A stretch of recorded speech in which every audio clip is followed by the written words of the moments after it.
Class मेरी आवाज़ आ रही है आप लोगों को?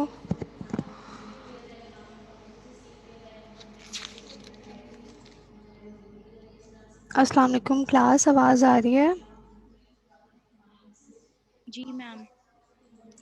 अच्छा, मेरे लिंक के साथ कुछ इशू हो रहा था तो इसलिए मैंने दोबारा फिर किया है, तो फिर क्या आप लोगों को बाकी लोगों को भी ज़रा बोलें कि ज्वाइन करें।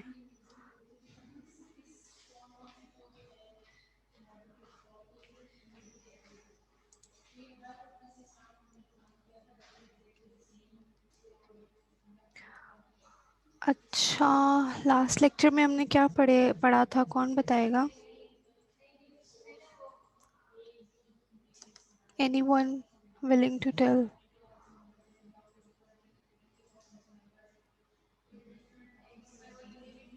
आमना फ़ारूक, आप बता दें लास्ट लेक्चर में हमने क्या पढ़ा था। आमना फ़ारूक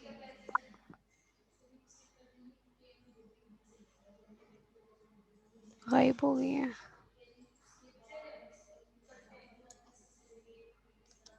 अमीना वहीद, हमने क्या पढ़ा था लास्ट लेक्चर में, कुछ याद है आपको? मैम मेरी लास्ट लेक्चर में आपने वो अटेंडेंस भी नहीं की। मैंने लास्ट लेक्चर में आपको सुनाया भी था। हाँ, तो पिछले लेक्चर का बताएं ना, क्या पढ़ा था।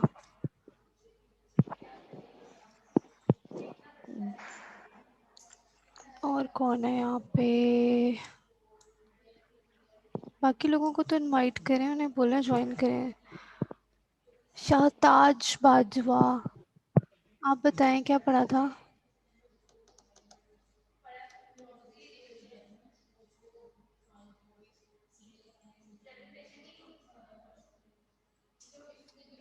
अच्छा जी, कोई भी नहीं बताना चाह रहा। अच्छा, moving on to today's lecture, क्योंकि वो थोड़ा लंबा भी है, ऑलरेडी टाइम थोड़ा ऊपर हो रहा है। So let's move on to today's lecture. बाकी सबको बोलेंगे जल्दी से ज्वाइन कर रहे हैं एंड लेट्स स्टार्ट इट।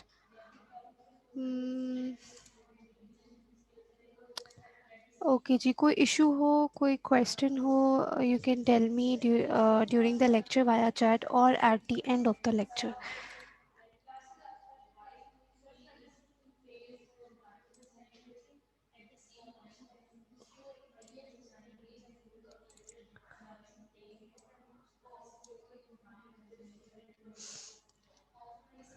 अच्छा जी, today's topic is embolism, infarcts and shock. We're continuing with hemodynamic disorders. Let's start with embolus and embolism. Embolus क्या होता है? It is a mass such as an air bubble, a detached blood clot like thrombus था जो detach हो जाता था, that was a blood clot. But embolus can also be an air bubble or a foreign body that travels through the bloodstream and it lodges so as to obstruct or occlude a blood vessel. जो फिर क्या होगा, जब blood vessel occlude होगी तो उसकी blood supply compromise होगी, ischemia होगा, occlusion होगी. So it is a detached intravascular solid, liquid or a gaseous mass that is carried by the blood to a site which is distant from the point of origin of dart embolus. So commonly जो term हम use करते हैं वो हम thrombo embolism कब use करते हैं, because almost all emboli represent some part of a dislodged thrombus. So commonly हम एम्बोलिज्म को थ्रोम्बो एम्बोलिज्म कह रहे होते हैं. जो ब्लड क्लॉट होता है डैट यहाँ पे शो हुआ है कि ये एक एम्बोलिस है जो अपनी साइट ऑफ ओरिजिन से डिसलॉज हुआ और it is travelling through the blood vessels like this और फाइनली कहीं जाके ये लॉज हो गया जहाँ पे इसने वेसल को ओक्लूड कर दिया हुआ है और इसकी ब्लड सप्लाई ब्लॉक कर दी है. So this is an embolus and this process of lodging and blocking the blood vessel is embolism. अच्छा, जब वो ऑब्वियसली लॉन्च करते हैं तो उसमें ओक्लूजन होगी और ल्यूमन इतना स्मॉल हो जाता है कि ब्लड सप्लाई जो है वो ऑब्स्ट्रक्ट हो जाएगी और क्या होगा, ब्लड सप्लाई नहीं होगा तो इस्कीमिया होगा और इस्केमिक नेक्रोसिस शुरू हो जाएगा ऑफ द डिस्टल टिश्यू.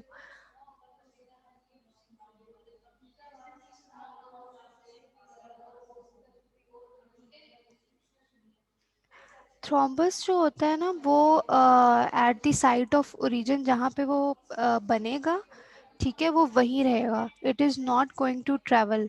अगर किसी वेसल में फॉर एग्जांपल अगर हार्ट वेसल में है, ठीक है, तो वो वहीं पड़ा रहेगा, उसने वहाँ से वेसल्स के थ्रू सर्कुलेट करके किसी और ऑर्गन में नहीं चले जाना, तो डैट वाज अ थ्रोम्बस, वो भी एक्लूड करेगा, उसकी वजह से भी इन्फेक्शन हो गया। अब थ्रोम्बस जो है उसका मैंने आपको लास्ट लेक्चर में बताया था, अगर आपने पढ़ा होता, कि उसमें या तो हो सकता है कि वो उसकी रेजोल्यूशन हो जाए, ठीक है, वो ओक्लूजन ख़त्म भी हो सकती है उसके अंदर, या पार्शली वो रिमेन रह जाए, ठीक है, या फिर उसमें कंप्लीट ओक्लूजन हो जाती है अगर वो अराउंड 24 से 48 आवर्स के बाद जो है वो उसमें कोई रेजोल्यूशन के चांसेस नहीं होते, तब वो ब्लड वेसल को क्लूड करेगा, लेकिन उसका डिफरेंस ये था कि वो सर्कुलेट नहीं करेगा, it will remain at it site of origin. और एम्बोलिस हमेशा ओरिजिन कहीं और से होगा।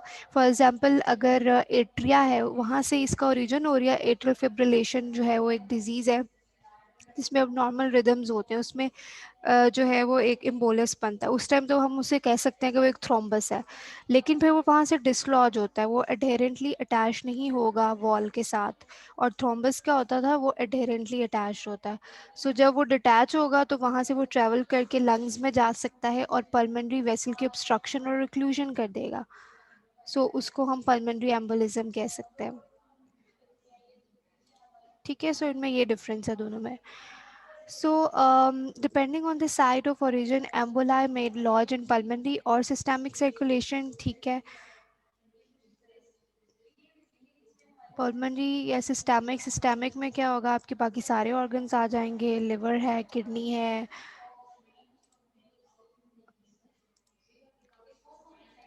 अच्छा, पल्मनरी एम्बोलिज्म देखते हैं पहले। इसमें जो पल्मनरी एम्बोलिज्म की मोस्ट कॉमन कॉज है वो है जी डीप वीनस थ्रोम्बोसिस, जो आपकी स्पेशली लोअर एक्सट्रीमिटीज़ जो लेग्स हैं वहाँ से 95% वहाँ से ओरिजिनेट होता है, और बाकी जगहों से भी हो सकता है, जैसे आर्टीरियल उसकी मैंने एग्जांपल दी थी, उसमें ज़्यादा सिस्टमिक होता है, लेकिन 95% केसेस में डीवीटी जो है वो लेग से, डीप वीनस थ्रोम्बोसिस जो deep veins of the legs होंगी, जैसे आइलिक वेन है, पॉप्लिटियल वेन है, फेमरल वेन है, यहाँ से ये ओरिजिनेट होगा और ट्रेवल करता करता कहाँ जाना है इसने, लंग के अंदर। This is an embolus which is derived from a lower extremity DVT thrombus that is lodged in a pulmonary artery, की ब्रांचेस है ये दो पल्मनरी आर्टरी की, जहाँ पे ये जहाँ पे लॉज हो गया है। सैडल pulmonary embolism क्या होता है? It commonly refers to a large pulmonary embolism that straddles or gets struck or entrapped in the bifurcation of the pulmonary trunk extending into left and right pulmonary arteries। ठीक है, उसकी bifurcation पे जाके वो laws करता है और ये बहुत लार्ज होता है, इसको हम सैडल pulmonary embolism कहते हैं, and it is fatal, it can cause sudden death। Suddenly blood flow जो है वो सारा पल्मोनरी ट्रंक का रुक जाता है, एक स्मॉल वेसल का ब्लड फ्लो रुकना, एक उसमें एक जो है वो small area of the tissue involve होता है, लेकिन पूरा पल्मोनरी ट्रंक है, इसमें right and left pulmonary arteries जो ऑक्सीजनेटेड ब्लड था सारा वो नहीं मिल रहा, तो इसमें सडन डेथ कॉज हो सकती है, सडन इस्कीमिया होता है। और जो इंटरमीडिएट साइज के होंगे एम्बोलाई जो कि कम्प्लीटली ऑब्स्ट्रक्ट नहीं कर रहे, वो पल्मोनरी हाइपरटेंशन करते हैं एंड राइट वेंट्रिकुलर फेलियर कर देंगे अल्टीमेटली। अच्छा, इसमें ये पल्मोनरी एम्बोलस आपके लंग्स हैं, इसमें एक पल्मोनरी वेन शो की हुई है, ठीक है, जिसके अंदर ये एम्बोलस जो है वो इसको क्या कर रहा है, ऑब्स्ट्रक्ट कर रहा है। Arterial arterial thromboembolism.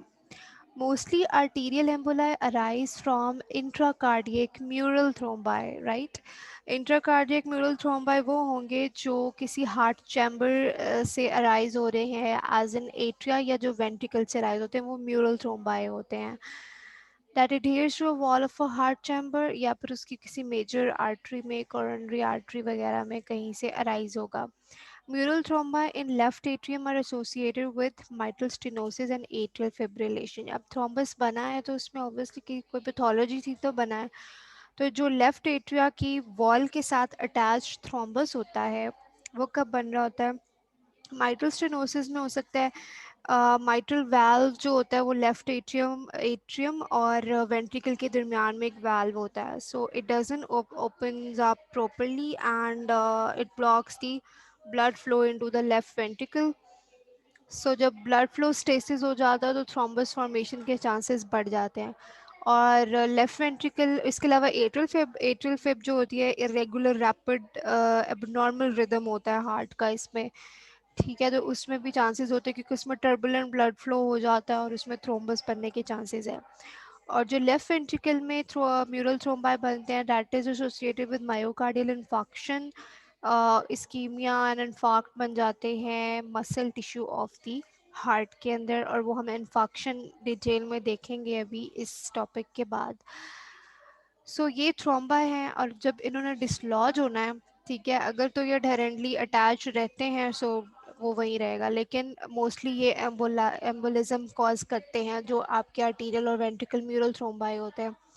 सो जब वो डिसलॉज कर जाएगा तो वो एम्बोलस हो जाएगा।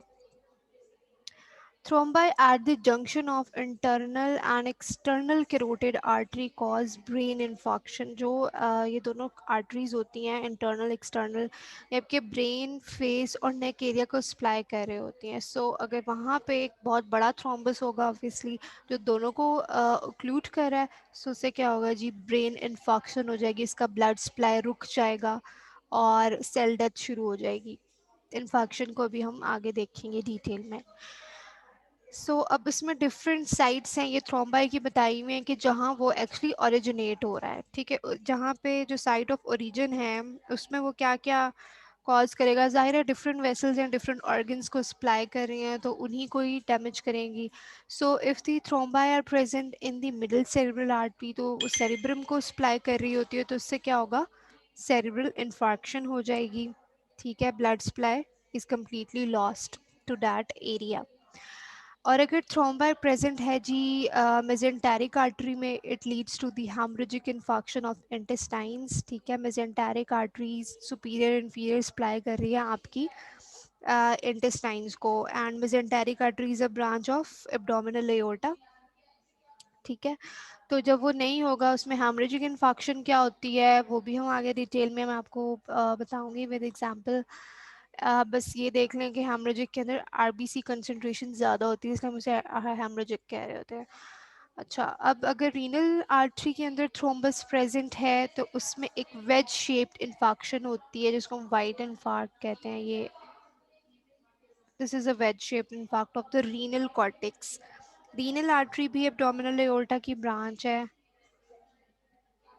So depending upon the site of supply जो आर्टरी ब्लॉक होगी, आर्टीरियल हम पढ़ रहे हैं तो जो आर्टरी ब्लॉक हो जाएगी वहीं पे प्रॉब्लम क्रिएट होगी, इन्फॉक्शन होगी, इस्कीमिया होगा।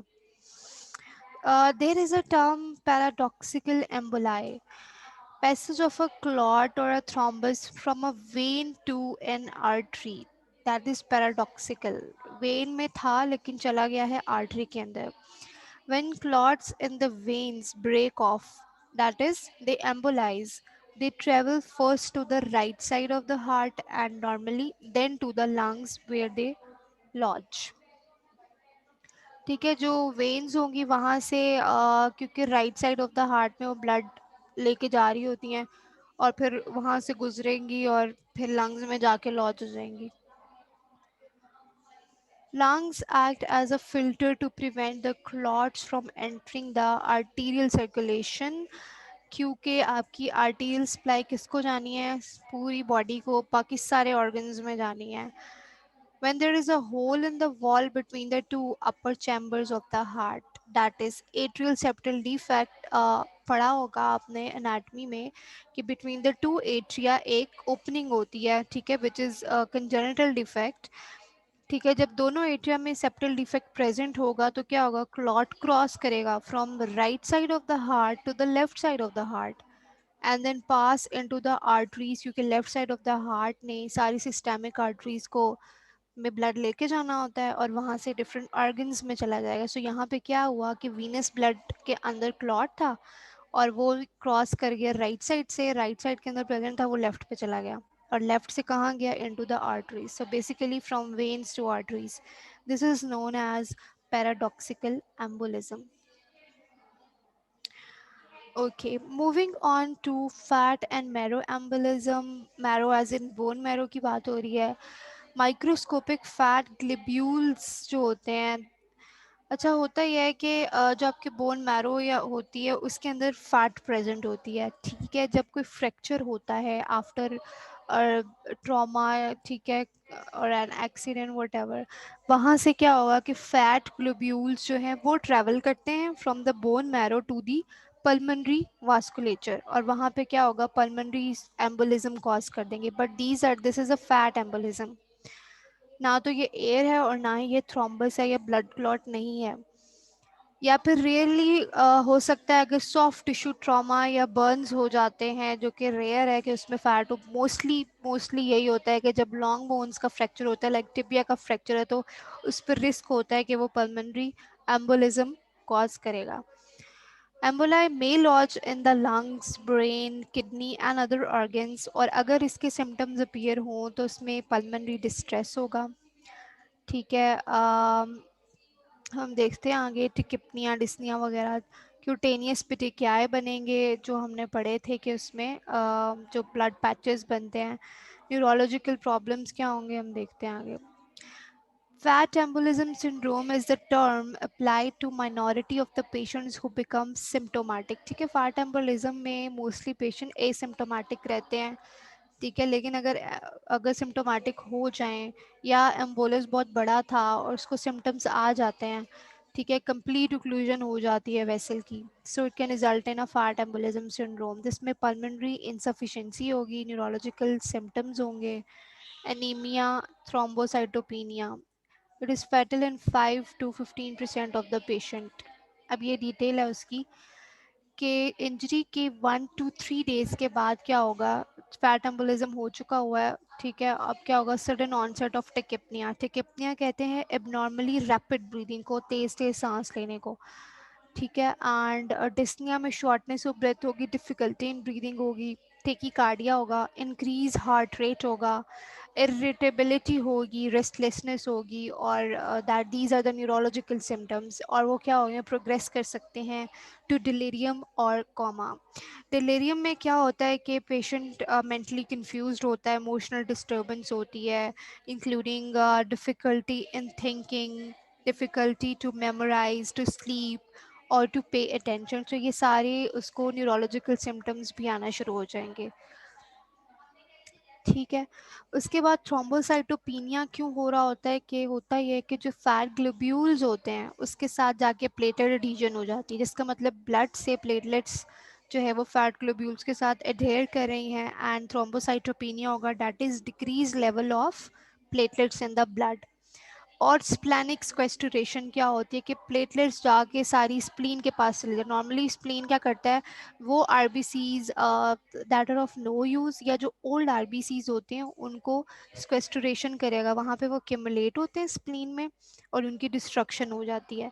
सो अगर प्लेटलेट्स की जिनकी रिक्वायरमेंट है वो नॉर्मली रिक्वायर्ड थे, लेकिन अगर उनकी स्क्वेस्टुरेशन शुरू हो जाएगी तो एक थ्रोम्बोसाइटोपिनिया होगा. और आरबीसीज जा रहे हैं सारे एबनॉर्मली स्प्लीन में, नॉर्मल आरबीसीज जिनकी ज़रूरत है अभी, वो मेच्योर हुए हैं, दे आर नॉट ओल्ड, वहाँ पे जाके सारे डिस्ट्रॉय होना शुरू हो जाएंगे और ब्लड में क्या होगा, एनीमिया शुरू हो जाएगा. ठीक है, इस कंडीशन में क्या हो रहा है जी, टिकिपनिया डिस्निया सारे रेस्पिरेटरी सिम्टम्स भी आ रहे हैं, न्यूरोलॉजिकल सिम्टम्स आ रहे हैं, प्लेटलेट्स कम हो गई हैं और एनीमिया हो जाएगा जी, due to loss of RBCs, hemolysis. ठीक है, that was fat embolism syndrome. Now moving on to air embolism. ठीक है, फैट हो गई, ब्लड क्लॉट हो गया, अब हो गया air embolism, also known as a gas embolism. It is a blood vessel blockage caused by one or more bubbles of air or other gases like nitrogen gases हो सकती हैं, या कार्बन डाइऑक्साइड हो सकती है, कोई इनहेल कर सकते हैं आप the gas from the outside environment. ठीक है, so the एम्बुला result from the entry of air into circulation, किसी चेस्ट इंजरी में हो सकती है. ठीक है, या क्रिमिनल अबॉर्शन के अंदर होता है, जिसकी वजह से सडन डेथ हो जाती है। एक इम्पॉर्टेंट टर्म है जी डिकम्प्रेशन सिकनेस। ठीक है, जो एयर एम्बोलिज्म के अंदर हो रहा होता है, इसमें क्या होता है कि यूजुअली ये हो रहा होता है जो डीप सी डाइवर्स होते हैं, ठीक है, उनके पास एक गैस सिलेंडर होता है और वो उसमें इनर्ट गैस होनी चाहिए, तो वो होती है नाइट्रोजन गैस जो वो इनहेल कर रहा होता है। डिकम्प्रेशन सिकनेस में जब डीप सी डाइवर रैपिडली, आहिस्ता की बजाय रैपिडली सरफेस पे जाता है, तो उसका आउटसाइड जो एटमॉस्फेरिक प्रेशर है वो ऊपर कम होता है, अंडर द वाटर बहुत ज़्यादा होता है। तो जब वो सडनली ऊपर जाता है और एटमॉस्फेरिक प्रेशर डिक्रीज़ हो जाता है बाहर से, तो होता ही है कि जो नाइट्रोजन गैस है वो वो एक इनर्ट गैस है, लेकिन ऊपर एटमॉस्फेरिक डिफरेंस की वजह से उसके बबल्स पड़ना शुरू हो जाते हैं, air bubbles of the night और द गैस बबल्स। और ये गैस बबल्स क्या करेंगे, वेसल्स को जाके ऑब्स्ट्रक्ट कर देंगे। ठीक है, इसमें वही बात है। और इसमें एक चीज़ एक्स्ट्रा ये है कि जी ये कब हो रहा है, जब आप डेप्थ से ऊपर जा रहे हैं एटमॉस्फेरिक प्रेशर तब कम होता है, या जब ascending to the altitude, high altitudes के ऊपर भी और एटमॉस्फेरिक प्रेशर जो है वो कम होता है, तो उसमें भी ये हो सकता है। The rapid formation of gas bubbles within the skeletal muscles and supporting tissue and in about the joints, इससे क्या होगा, एक पेनफुल कंडीशन होती है इसी डिकम्प्रेशन सिकनेस सिंड्रोम में, जिसको हम कहते हैं बेंड्स। बेंड्स क्या होता है, मस्क्यूलो स्केलेटल पेन्स शुरू हो जाती हैं उस बंदे को, क्योंकि इसमें ब्लॉकेज कहाँ का हो रहा है, वो स्केलेटल मसल्स में भी जाके जा रहे हैं, टिश्यूज़ में जा रहे हैं, जॉइंट्स में भी चले जाते हैं। और अगर वो सीएनएस में एंटर हो जाएं तो फिर वो न्यूरोलॉजिकल सिम्टम्स कॉज करेंगे, और सीएनएस और बोन्स के अंदर अगर एंटर हो रहे हैं तो उसको हम फिर कहते हैं कि it's a case in disease. है ये decompression sickness he, but depending upon के कहाँ कहाँ डिस्ट्रीब्यूशन हो रही है, हम बेंड्स एक टर्म यूज़ करेंगे, and the other one is caisson if the gas bubbles are entering into CNS and bones. और लंग्स के अंदर जो ये गैस बबल्स होंगे, ये क्या करेंगे, in the vasculature of the lungs, it's gonna cause edema, hemorrhage and focal atelectasis. Atelectasis का मतलब ये है कि लंग्स कोलैप्स कर जाएंगे, आइदर दे कोलैप्स और एम्फाइसीमा। एम्फाइसीमा में क्या होता है कि जो एल्वियोलाई होते हैं, आपके एयर सैक्स होते हैं लंग्स के अंदर, वो एक दूसरे से कंबाइन हो जाते हैं और वो लार्जर एयर स्पेसेस बना देते हैं और एयर उसके अंदर एंट्रैप हो जाती है। सो आइदर लंग्स कोलैप्स करेंगे और एम्फाइसीमा हो जाएगा, leading to a form of respiratory distress called as a choke. Choke के अंदर जो है वो सिवियर डिफ़िकल्टी होती है and breathing, it feels like कि जैसे कोई आपका गला घोंट रहा है, तो उसको हम चोक्स कहते हैं। ठीक है, अब इसकी ट्रीटमेंट क्या होती है, डिकम्प्रेशन हो गई थी, अब उसको हमने रिकम्प्रेशन की तरफ लेके जाना है, नॉर्मलाइज करना है इन अ हाइपरबैरिक चैम्बर। हाइपरबैरिक चैम्बर का मतलब ये है कि या तो यूजुअली ये होता है कि पेशेंट को ले जाया जाता है at the site of treatment, hospitalize एक हाइपरबैरिक चैम्बर में, रूम में, ठीक है, वहाँ उसको ट्रीटमेंट यही दिया जाता है कि जो आउटसाइड एटमॉस्फेरिक एनवायरनमेंट है, एम्बिएंट प्रेशर, एटमॉस्फेरिक प्रेशर, वो इंक्रीज़ कर दिया जाता है। So the existing bubbles in the body are reduced in the size, और resolution of the symptoms शुरू हो जाती है। लेकिन अगर आप immediately ये नहीं कर सकते, आउटसाइड environment का प्रेशर इंक्रीज नहीं कर सकते, तो आईवी उसको या ओरल फ्लूइड्स देते हैं और 100% ऑक्सीजन देते हैं, उसको ऑक्सीजन लगा देंगे आप फुल फ्लो पे। अच्छा, उसके बाद जी एक और टर्म है and probably it's the last one, इसके बाद हम इन्फेक्शन पे जाएंगे। एमनियोटिक फ्लूइड एम्बोलिज्म क्या होता है, ये बहुत लाइफ थ्रेटनिंग कंडीशन होती है जी, क्योंकि इसमें क्या हो रहा है जी, एमनियोटिक फ्लूइड जो है वो फीटस का, वो किस में एंटर हो रहा है, मैटरनल सर्कुलेशन के अंदर एंटर हो जाता है। और इसमें जो मेजर प्रोसेस है, जो कॉज ऑफ डेथ बन रहा होता है, वो होता है डीआईसी, डिजामिनेटेड इंट्रावास्कुलर कोएगुलेशन। इसमें क्या होता है कि एबनॉर्मल ब्लड क्लॉटिंग पूरी बॉडी की वेसल्स में शुरू हो जाती है, नॉट द वन साइट, बल्कि पूरी बॉडी की वेसल्स में कोएगुलेशन स्टार्ट हो रही है, क्लॉटिंग स्टार्ट, जिसका मतलब क्या है कि हर जगह ब्लड फ्लो क्या हो रहा है, ऑब्स्ट्रक्ट हो रहा है, and ultimately obviously it is going to cause death, maternal death. वैसे एमनियोटिक फ्लूइड एम्बोलिज्म जो है वो मैटरनल फीटल डेथ दोनों कॉज कर सकता है, अगर फीटल को भी, फीटस को भी हैजर्डस है। We are talking about maternal death here.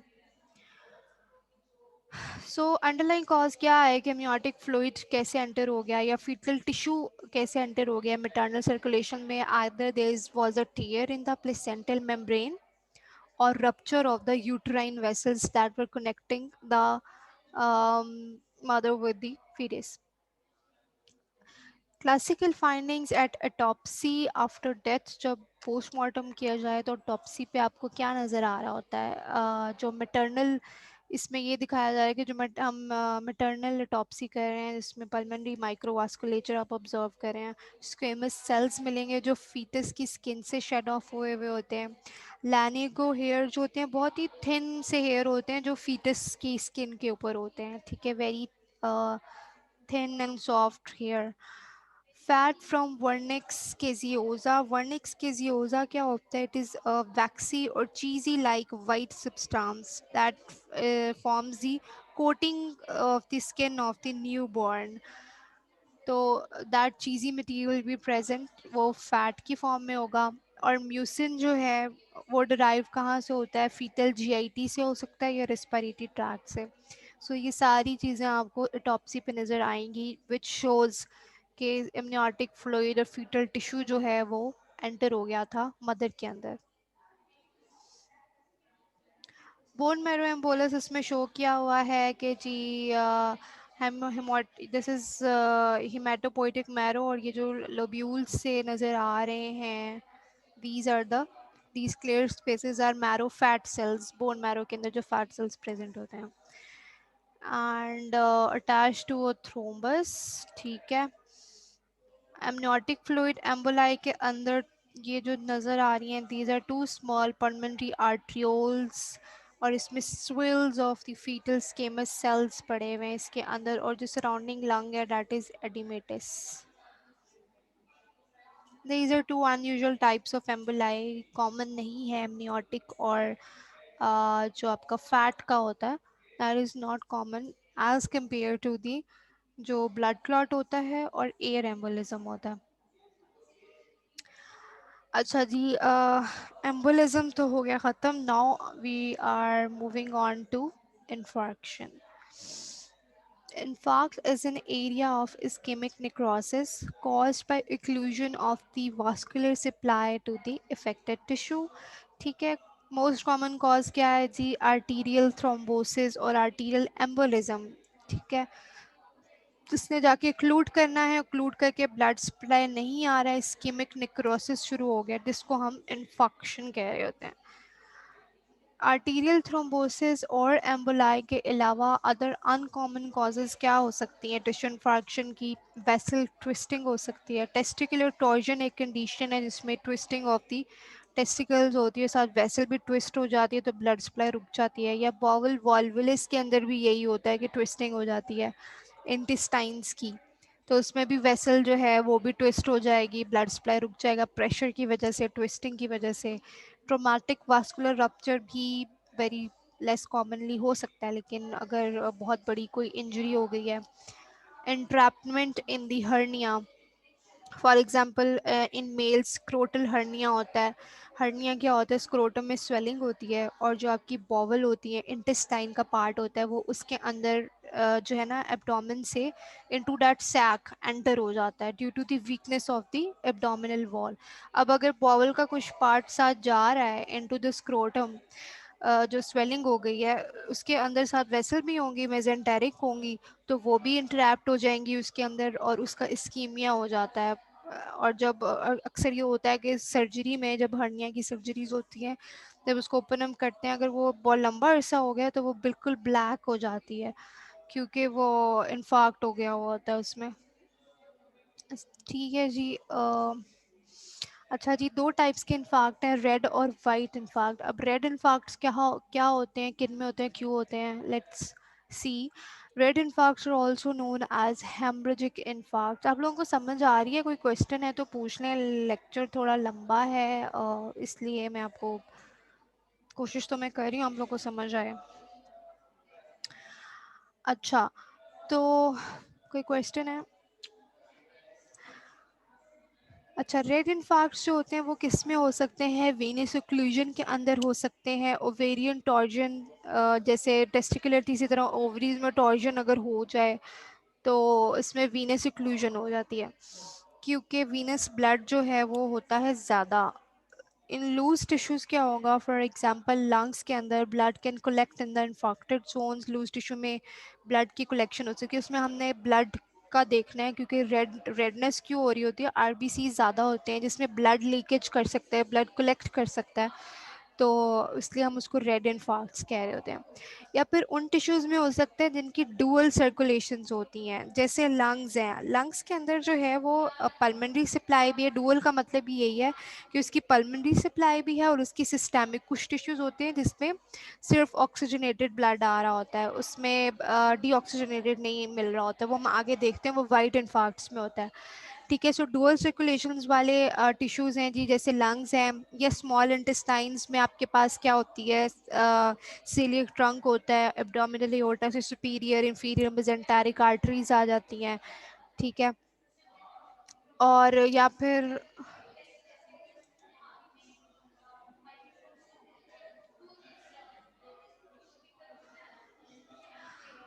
नहीं, बोन मैरो बायोप्सी में इट्स नॉट कॉमन, क्योंकि वो एक बहुत ही सिंपल सा प्रोसीजर होता है। ठीक है, उसमें कोई इतना बड़ा, क्योंकि ये होता है मोस्टली जब फ्रैक्चर होता है, फ्रैक्चर के अंदर पूरी बोन ब्रेक हो जाती है। ठीक है, उसके अंदर चांसेस ज़्यादा हैं कि वो उसी वक्त वहाँ से एम्बोलिज्म होता है, या ड्यूरिंग फ्रैक्चर की ट्रीटमेंट करते हुए। लेकिन बायोप्सी में इतना कोई ख़ास चांस नहीं होता, उसमें कोई इतना बड़ा गैप नहीं आ रहा होता उसके अंदर, बोन के अंदर। ठीक है, it can happen but very rare. अच्छा, डुअल सर्कुलेशंस की बात कर रहे थे हम।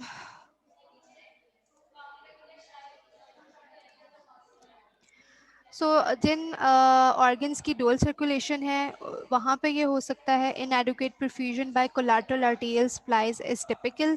रेड इन्फार्क्ट्स वहाँ बनेंगे। कोलैटरल सर्कुलेशन क्या होती है, जो वेसल्स होती हैं, there is an enlargement of an anastomosis of minor vessels to provide the blood supply when major vessel is functionally impaired। आपके लंग्स और इंटेस्टाइन्स जो होती हैं उनको डुअल ब्लड सप्लाई मिल रही होती है, रिच ब्लड सप्लाई होती है। अगर उसमें से कोई मेन वेसल ओक्लूड हो गई है, for example superior mesenteric artery occlude हो गई है, बाकी जो वेसल्स होती हैं वो एक दूसरे के साथ एनेस्टोमोस करती हैं, एक दूसरे को ज्वाइन करती हैं, ताकि वो कोशिश करती हैं कि उसको ब्लड सप्लाई के। और जब वो वेसल्स एनेस्टोमोसिस कर रही होती हैं तो उसके अंदर चांसेस क्या होते हैं, उसमें ब्लड लीकेज होता है और उसमें जो इन्फार्क्ट्स बनते हैं वो रेड होती है, क्योंकि उसमें भी प्रॉपर परफ्यूजन नहीं दे सकती वो, जो एक मेजर आर्टरी ने देनी होती है। In previously congested tissues as a consequence of sluggish venous outflow, ठीक है, वीनस ऑब्स्ट्रक्शन हुई भी हो तो वीनस फ्लो कम हो जाता है, उसके अंदर रेड इन्फार्क्ट्स बनेंगे। when flow is re-established after infarction has occurred, जैसे arterial obstruction अगर हुई थी coronary vessels की, तो हम नॉर्मली सुनते हैं कि स्टेंट डाल दिया, तो उसमें एंजियोप्लास्टी वगैरह करते हैं, उसमें स्टेंट डालते हैं ताकि वो क्लूजन खुल जाए और हार्ट को सप्लाई मिल जाए। ठीक है, जब वो रीएस्टैब्लिश होता है तो उसमें भी रेड इन्फार्क्शन हुई हुई होती है ऑब्वियसली, क्योंकि देर इज़ अ टाइम जिसमें उसको ब्लड नहीं मिल रहा था। सो रेड इन्फार्क्ट्स आपके वीनस ओक्लूजन के अंदर होंगे, प्रीवियसली कंजेस्टेड टिश्यूज़ में होंगे, रीएस्टैब्लिशमेंट अगर हुई है इन्फार्क्शन की, लूज टिश्यूज़ के अंदर जहाँ ब्लड एक्यूमुलेट हो सकता है, और वो ऑर्गन्स जिनकी डुअल सर्कुलेशन है जहाँ पर कोलैटरल आर्टीरियल सप्लाई बन सकती है, including lungs and intestines. White infarcts आपके आर्टीरियल ओक्लूजन्स में बनेंगे। ठीक है, आर्टरीज यहाँ इंक्लूड होंगी in solid organs with and arterial circulations. And arterial circulation का मतलब ये है कि जो आर्टीरियल सप्लाई उस ऑर्गन को मिल रहा है, artery that is the only supply of oxygenated blood to a tissue, and these arteries do not anastomose with the neighbor arteries। अगर ये आर्टरी ब्लॉक हो जाए तो इसमें कोलैटरल सर्कुलेशन नहीं बनेगी, दूसरी आर्टरीज नहीं आएंगी, उसमें एक सिंगल सप्लाई आ रही है ऑक्सीजनेटेड ब्लड की। लाइक हार्ट के अंदर कॉरोनरी वेसल्स होती हैं, स्प्लीन है, किडनी है, and where the tissue density limits the seepage of the blood from adjoining patent vascular beds. ठीक है जी, जहाँ टिश्यू डेंसिटी ज़्यादा होगी, जहाँ पे ब्लड सीपेज नहीं हो सकता, वहाँ वाइट इन्फार्क्ट्स बनेंगे. इन्फार्क्ट्स जो वाइट होते हैं, they are wedge shaped with occluded vessel at the apex of the wedge, और जिसकी बेस होती है that is actually the organ periphery. It looks like this. यहाँ पे जो शो हुआ है ये reddish darker colour as compare to this one. ठीक है, ये पल्मोनरी इन्फार्क्ट है. इट इज़ अ हेमरेजिक और अ रेड इन्फार्क्ट. ठीक है, और जो आपका यहाँ पे शो हुआ हुआ है स्प्लीन, स्प्लीन के ऊपर ये जो पूरा नज़र आ रहा है आपको वाइटिश में या पेल में, this is a white infarct. This is sharply demarcated as compare to the red one. Remote kidney infarct, ये सारा किडनी इन्फार्क्ट था. ठीक है, और ये सारा किससे रिप्लेस हो गया आपके फाइब्रस टिश्यू से.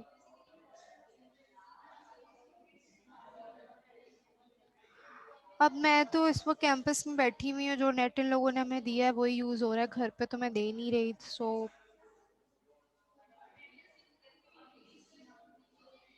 आप अपना बता रही हैं या आप मुझे कह रही हैं? वैसे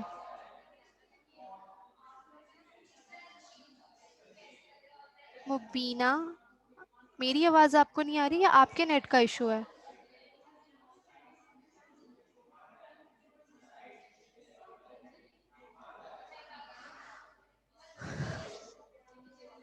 आप लोगों को मेरे लेक्चर समझ आ रहा? ठीक है, जिसका इशू हो रहा है वो रिकॉर्डिंग सुनेगा. ठीक है, और अटेंडेंस का देख लेंगे. ठीक है, चलें जी. ओके. अच्छा ठीक, किडनी के अंदर जो है वो वाइट एंड फार्क होता है. इसका जो है वो एक एंड आर्टीरियल सप्लाई होता है. क्विज का मैं ज़रा लेक्चर के बाद आपसे बात करती हूँ कि क्या सीन है. अभी लेक्चर पड़ा हुआ है और एंड इट्स 10:15 ऑलरेडी. ओके जी, moving on to the shock. ठीक है, अब इसको जल्दी से ख़त्म कर लेते हैं. Shock is a life threatening medical condition of low blood perfusion. इसमें बेसिक क्या होना है कि low blood supply, low blood perfusion to the tissue. और जब ब्लड सप्लाई नहीं होती तो अल्टीमेटली क्या होता है कि सेलुलर इंजरी होती है. ठीक है, cellular injury and cell death, necrosis शुरू हो जाता है, टिश्यू फंक्शन इज लॉस्ट.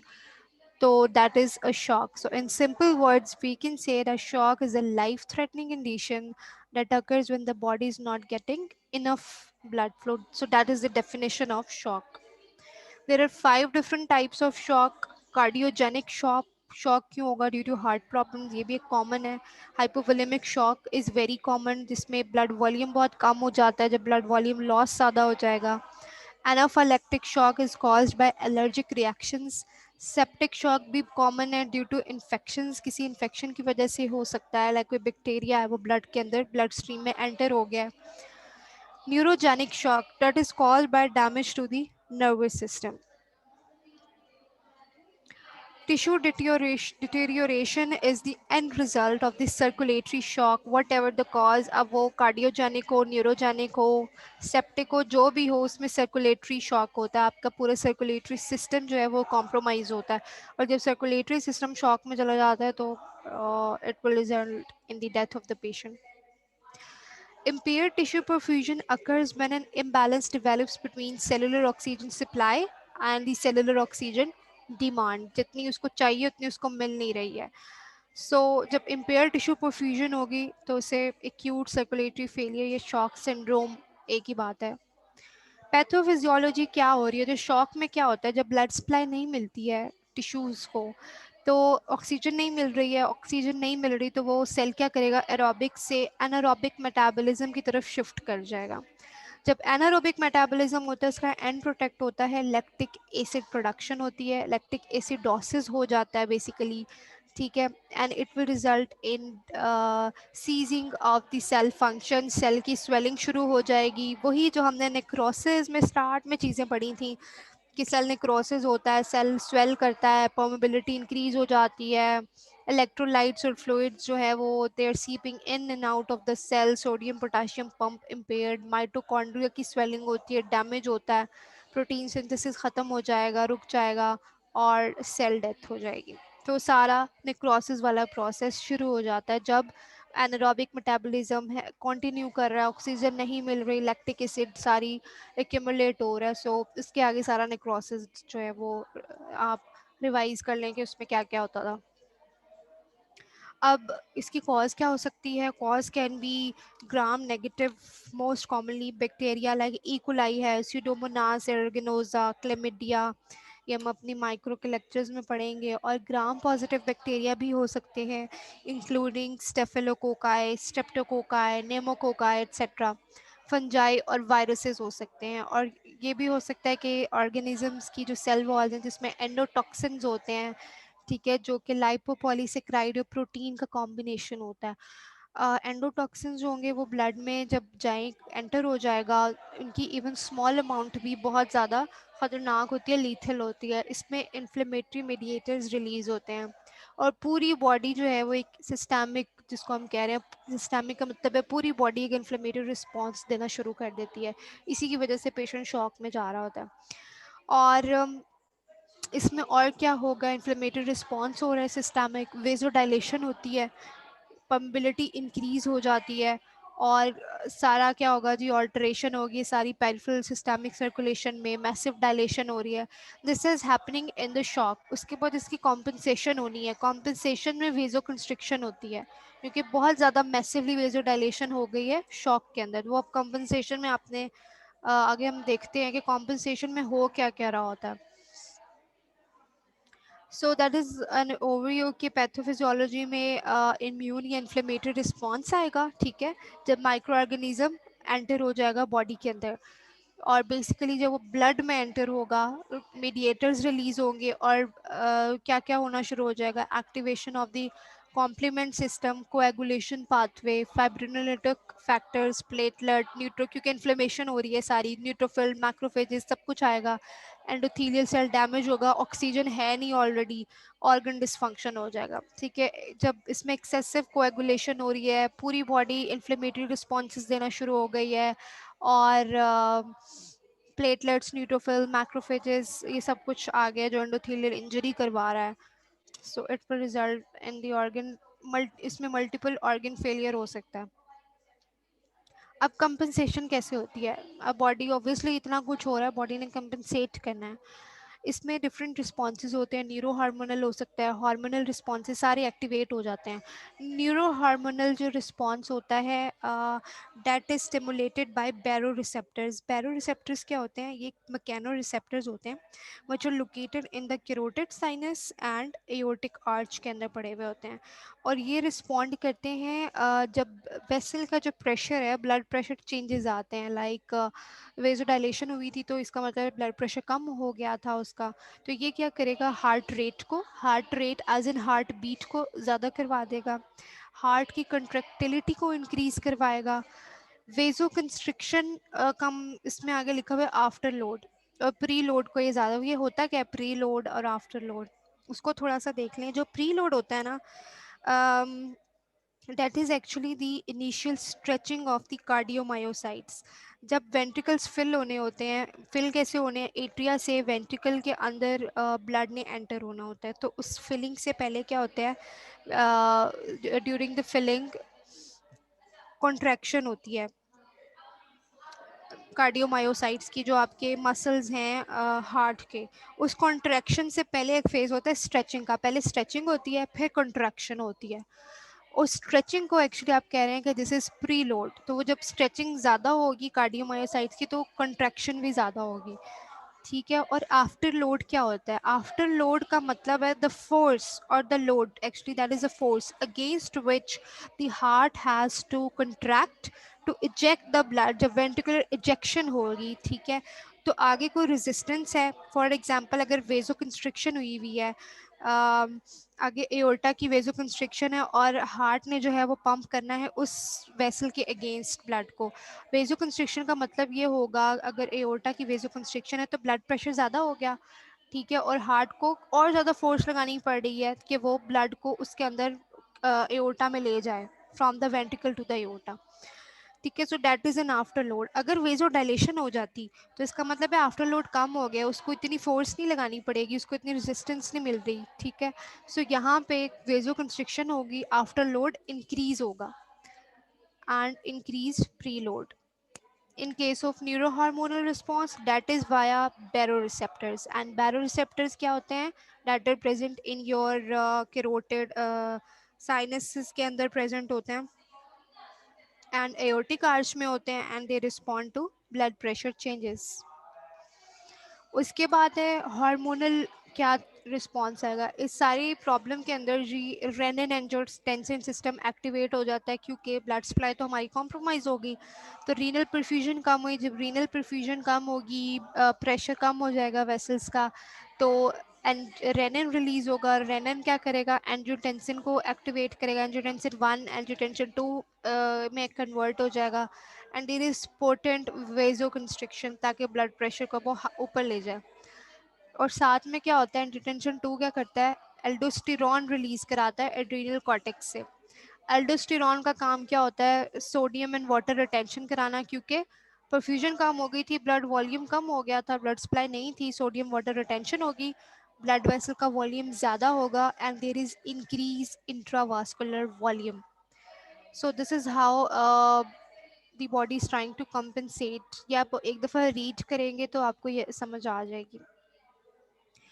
तीसरा हार्मोनल रिस्पॉन्स है anti diuretic hormone. Osmo receptors जो होते हैं जो वाटर को डिटेक्ट करेंगे वो प्रेजेंट होते हैं जी आपके हाइपोथैलेमस में।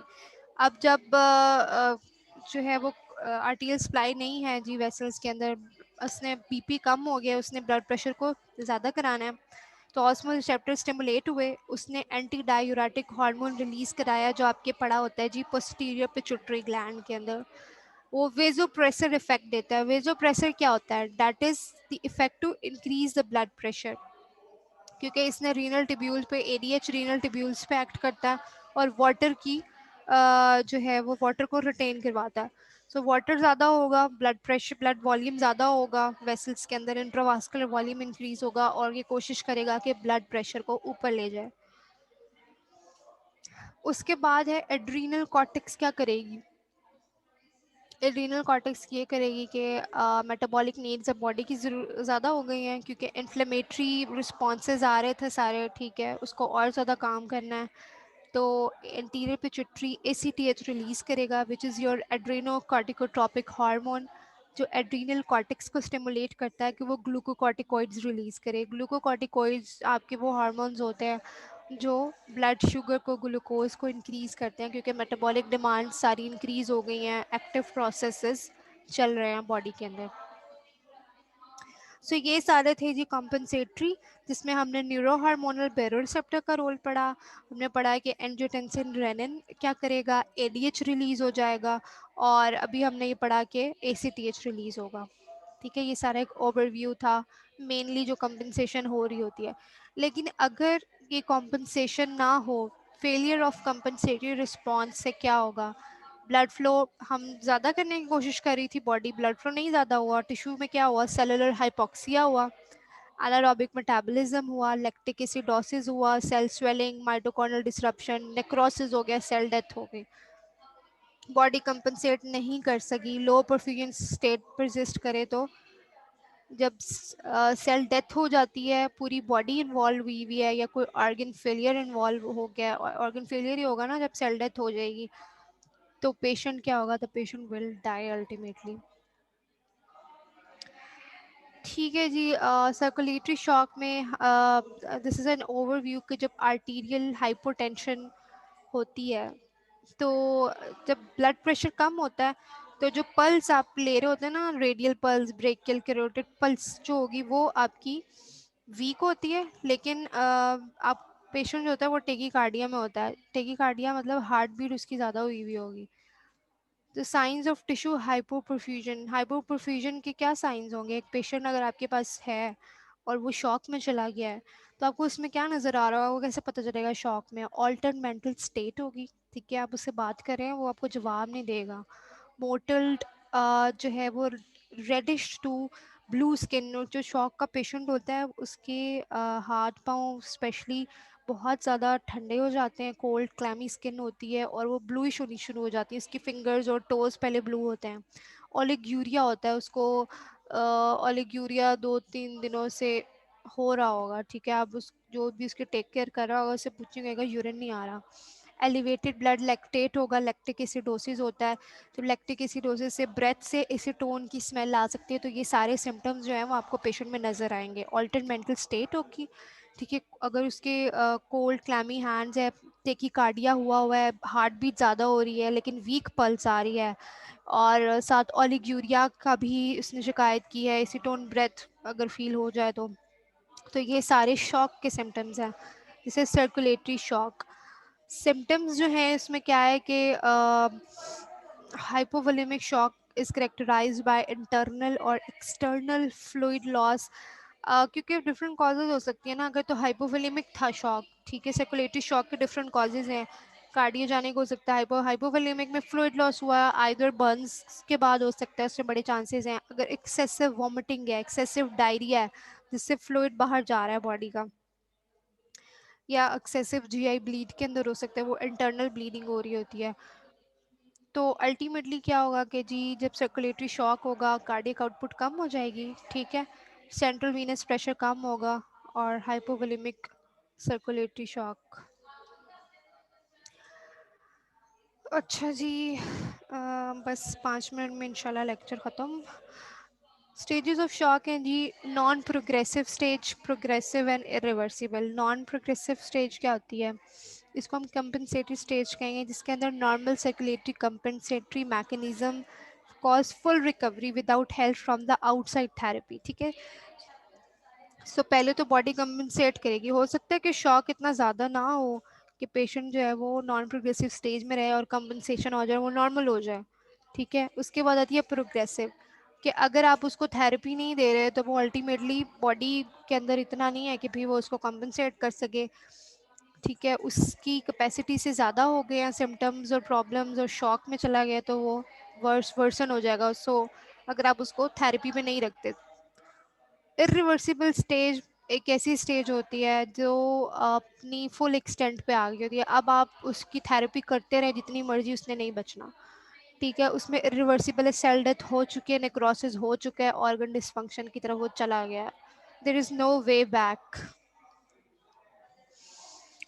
हाइपोवोलेमिक शॉक में टेकीकार्डिया होता है, ठीक है, हार्ट रेट ज़्यादा होगा, टिकिपनिया होगा, रैपिड ब्रीदिंग हो रही होगी, ये बहुत ज़्यादा होता है पेशेंट के अंदर, आपको नज़र आ रहा होगा कि पेशेंट बड़ी ज़ोर ज़ोर से सांस ले रहा होता है, वीक पल्सेस होंगी, अक्सर तो रेडियल पल्स फील ही नहीं हो रही होती, आप कैरोटिड चेक कर रहे होते हैं, हाइपोटेंशन होगी, ब्लड प्रेशर चेक करेंगे बहुत नीचे जाएगा, नॉन प्रोग्रेसिव में है, आपको फील ही पता ही नहीं चलेगा कि ब्लड प्रेशर आ ही नहीं रहा होगा, कोल्ड स्किन होगी, हैंड और फीट की स्पेशली ब्लूइश हुई हुई होगी, मेंटल स्टेटस चेंजेस होगा, बोल रहे हैं कोई रिस्पॉन्ड नहीं आ रहा या थोड़ा बहुत आ रहा है, डिक्रीज्ड यूरिन आउटपुट होगा, डार्क या कंसनट्रेटेड, ये बिल्कुल हो सकता है आ ही ना रहा हो, एंड यूरिया भी हो सकता है और ओलिग्यूरिया भी हो सकता है, ठीक है, ये बहुत इंपॉर्टेंट सिम्टम्स हैं, आप क्लिनिकल सेटिंग्स में देखें तो दैट इज़ वेरी इंपॉर्टेंट, क्योंकि पेशेंट जो है वो एक्चुअली मर रहा होता है।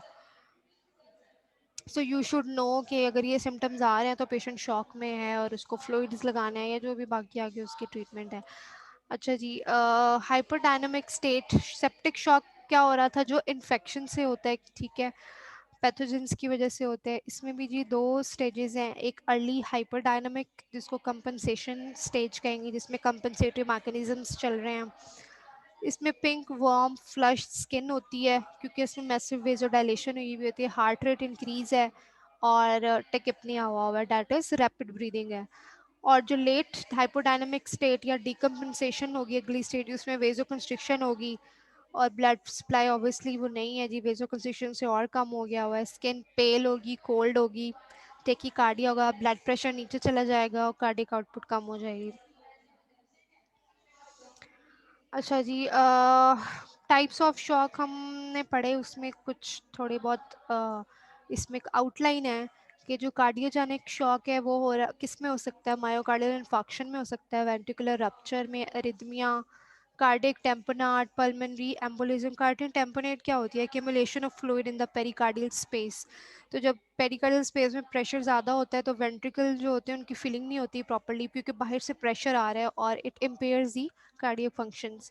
So there is failure of myocardial pump resulting from intrinsic myocardial damage or extrinsic pressure or obstruction to the outflow. Hypovolaemic में हैमरेज हो सकता है, वॉमिटिंग, डायरिया, बर्न्स, ट्रॉमा से फ्लूइड लॉस हो सकता है और इनएडिक्वेट ब्लैडर प्लाज्मा वॉल्यूम की वजह से ये हो रहा है। Septic shock, overwhelming microbial infection, endotoxins release हो सकते हैं। ग्राम पॉजिटिव सेप्टिसीमिया, सेप्टिसीमिया का मतलब ये है कि bacterial infection that spreads to the bloodstream, ठीक है, पूरी सर्कुलेशन में एंटर हो जाता है। फंगल सेप्सिस, सेप्सिस क्या होता है कि it is your body's response to the infection during which immune system will trigger extreme and potentially dangerous inflammation in all over the body, systemic response आता है, so that can be in response to bacteria or fungi। और इसके अलावा जी toxic shock syndrome होता है, super antigen होते हैं ये, peripheral vasodilation and pooling of the blood हो जाएगी, ठीक है, सेप्टिक शॉक के अंदर एंडोथीलियल एक्टिवेशन होगी, इंजरी होगी, ल्यूकोसाइड इंड्यूस, वो सारा वही जो सेल डेथ के अंदर हो रहा है। डीआईसी हो सकता है सेप्टिक शॉक के अंदर। डिजामिनेटेड इंट्रावास्कुलर कोएगुलेशन में बता चुकी हूँ, पूरी बॉडी की वेसल्स में कोएगुलेशन शुरू हो जाएगी। Activation of cytokine cascade, cytokines inflammation में इन्वॉल्व होते हैं। चलो जी, that's the end of today's lecture.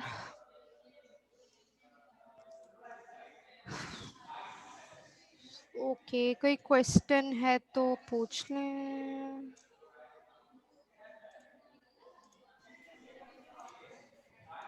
Ma'am आपने बताया ना कि हार्ट बीट ज्यादा होगी लेकिन पल्स रेट कम होगा, वो कैसे? यार शॉक में। जो पल्स होती है ना, पल्स रेट नहीं का, पल्स वीक हो जाती है, ठीक है, जब प्रोग्रेसिव स्टेज में चला जाता है या बिल्कुल इरिवर्सिबल स्टेज में पहुंच जाता है, तब आपको पल्स तो फील नहीं हो रही होती, रेडियल भी फील नहीं हो रही थी, ब्रेकली यूजली कैरोटिड जो है वो फील हो रही होती है, that is week. Number of pulse जो होती है ना वो कम हो जाती है, लेकिन हार्ट जो है वो कंट्रैक्ट कर रहा होता है, कोशिश कर रहा होता है, ठीक है, तो आपको हार्ट बीट जो होगी वो उसकी इंक्रीज होगी।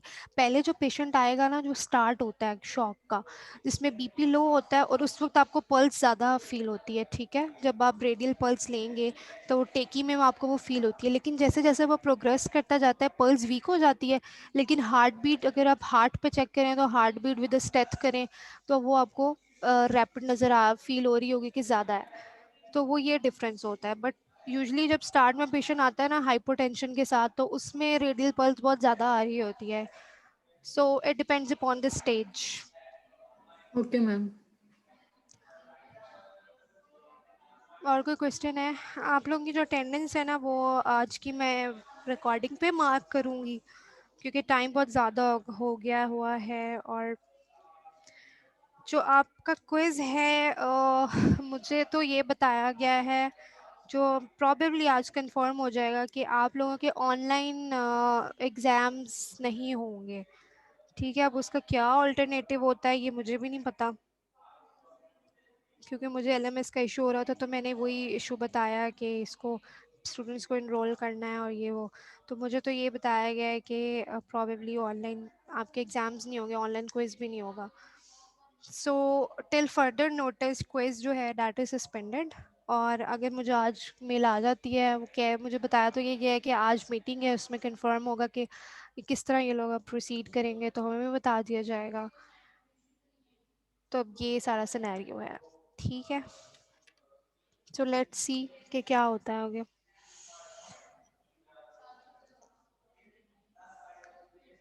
और मुझे तो ये कल ही पता चला है शाम को, सो मैंने सोचा आप लोगों को ड्यूरिंग लेक्चर में आप बता दूं कि यहाँ पे ये प्लानिंग चल रही है। ठीक है जी, आगे फर्दर जो कंफर्मेशन है वो हो जाएगी इंशाल्लाह। अगर आज ही मुझे मेल आ गई, आज ही ये लोग डिसाइड कर लेते हैं, तो आज या कल तक बता दिया जाएगा कि how they are going to proceed. हाँ, मैं कर दूँगी। अभी मुझे इस चीज़ की मेल नहीं आई, लेकिन मुझे बस ये पता है कि आज मीटिंग है और ये लोग जो है वो ऑनलाइन सारे कैंसिल कर रहे हैं। क्विज़ का सिलेबस तो वो 6 लेक्चर्स ही हैं, लेकिन वो अब होंगे नहीं, अभी तक सस्पेंडेड है।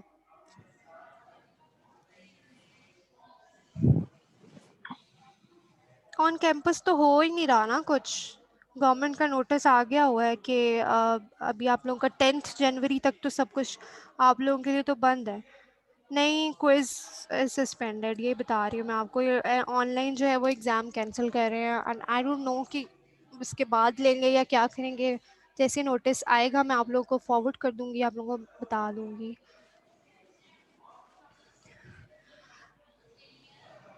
ऑनलाइन अभी मेरे तो जितने भी लेक्चर्स हैं, ठीक है, वो शुरू में भी ऑनलाइन थे और अभी लॉकडाउन में भी ऑनलाइन है, ठीक है। इसके बाद अब 10th के बाद ये लोग बुलाते हैं तो ऑन कैंपस सारे एग्ज़ाम्स लेते हैं, तो वो तो देने पड़ेंगे। अब इसके लिए आप लोगों को बात करनी पड़ेगी जी, मिस रामीन से बात करें, कायनात हैं, अफनान है, ये जो एडमिनिस्ट्रेशन में कोऑर्डिनेटर्स हैं, आप लोग इनसे ही ये पूछ सकते हैं, उनको मेल करें और उनसे कंफर्म करें। क्योंकि अगर ऑन कैंपस एग्ज़ाम्स रखे जाते हैं ऑनलाइन, तो अब ये लोग कैंसिल कर रहे हैं, तो इसका मतलब है ऑन कैंपस ही देने पड़ेंगे। ओपन नहीं है, नहीं, ओपन है, एडमिनिस्ट्रेशन ऑफिसेज ओपन है। हम लोग फैकल्टी हम लोग आते हैं, आ सकते हैं फॉर इंफॉर्मेशन।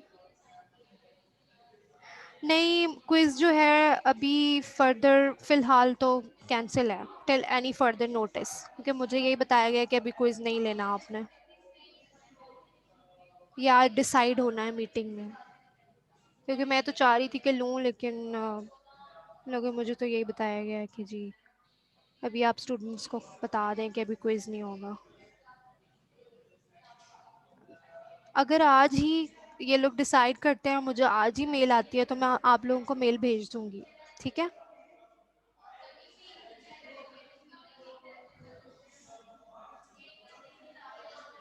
चलिए जी, और कोई क्वेश्चन है? अटेंडेंस का इशू तो नहीं होगा, क्योंकि मैं रिकॉर्डिंग पे लगा दूँगी आप लोगों की अटेंडेंस। और क्विज़ का जैसे ही मुझे पता चलता है, आई नो ऑब्वियसली आप लोगों के लिए भी प्रॉब्लमैटिक है, लेकिन ये है कि अब जैसे ही पता चलेगा मैं आप लोगों को कन्वे कर दूँगी, बल्कि ये लोग खुद भी ऑब्वियसली स्टूडेंट्स को कन्वे करेंगे। चलें जी।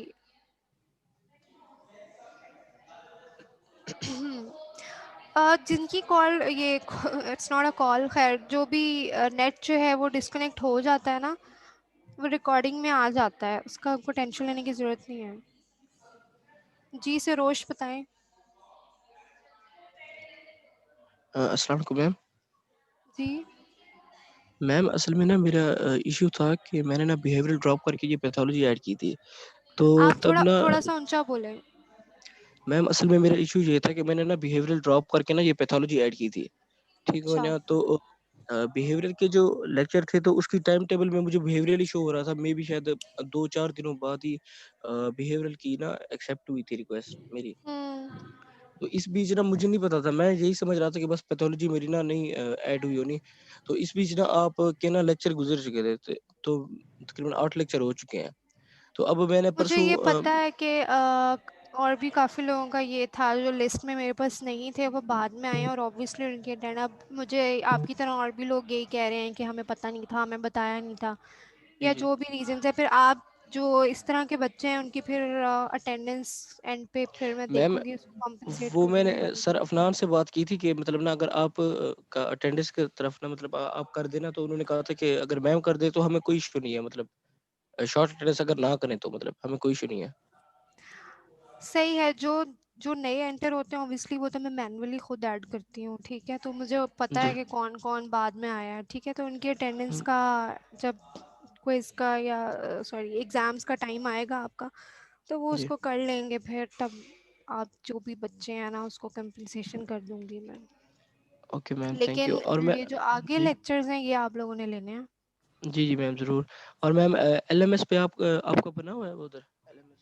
हाँ, एलएमएस है। अभी मेरा इन्होंने लोगों ने कल ही कोर्स अपलोड किया है और बस इसके ऊपर मैंने आप लोगों को इनरोल नहीं किया।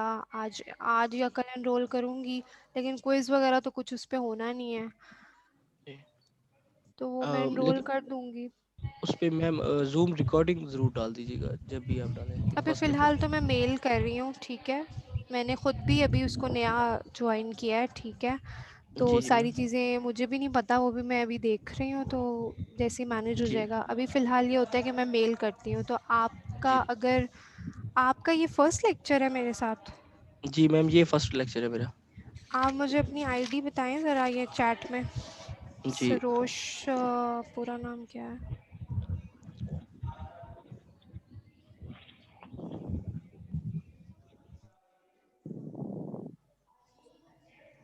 क्विज़ मैंने तो मंडे को ही रखना था, लेकिन क्विज़ सस्पेंड हो चुका है अंटिल फर्दर नोटिस। आप लोगों को मेल आ जाएगी जैसे ये डिसाइड हो जाएगा। अगर ऑनलाइन नहीं हो रहे तो अब इन लोगों की क्या इन स्ट्रैटेजी है, इन लोगों ने कैसे करना है, ये प्लान आउट हमें करके हमें भी बता देंगे, आपको भी बता देंगे, ठीक है? सो मंडे को नहीं होगा क्विज़।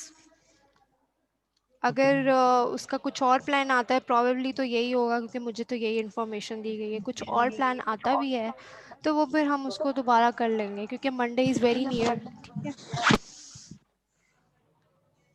अच्छा, सरोश सीमाब, आपने जो है ना सरोश, मुझे 2019 24400, आपने मुझे मेल करनी है ताकि मैं आपको अपने कॉन्टेक्ट्स में ऐड कर सकूँ, और मैंने अभी मैम करनी है आप क्योंकि हाँ। जी मैं आपको भी कर देता हूँ। कल भी मैंने की थी, मैं आपका वेट करता रहा था उधर एसएचएस में। अच्छा, नहीं कल ना मेरा ऑफ था तो मैं कल नहीं अ, आई हुई थी। सही से। चलिए मैं आपको अभी कर देता हूँ मेल। हाँ, मुझे अभी मेल कर दें ताकि मैं ऐड कर लूँ, और आपने मुझे बता देना कंफर्म करके कि अभी आपको इस लेक्चर की रिकॉर्डिंग में भेजूँगी पूरी क्लास को विद स्लाइड्स, तो वो आपने मुझे कंफर्म कर देना आपको मिली है या नहीं है, लेकिन आप मेल करेंगे तो मैं ऐड करूँगी। अटेंडेंस मैं खुद लगाऊंगी बच्चों, टाइम मुझे पता है हो गया है ज़्यादा, बट अटेंडेंस लेने बैठूंगी तो टाइम और ऊपर हो जाएगा। ठीक है जी, attendance will be marked according to the recording, और अगर कोई क्वेश्चन हो you can ask me. Quiz का मैं आपको दोबारा क्लियर कर देती हूँ, इट इज़ सस्पेंडेड, और जो भी फर्दर इंफॉर्मेशन है आप लोगों को बता दिया जाएगा। ओके जी, अल्लाह हाफिज़।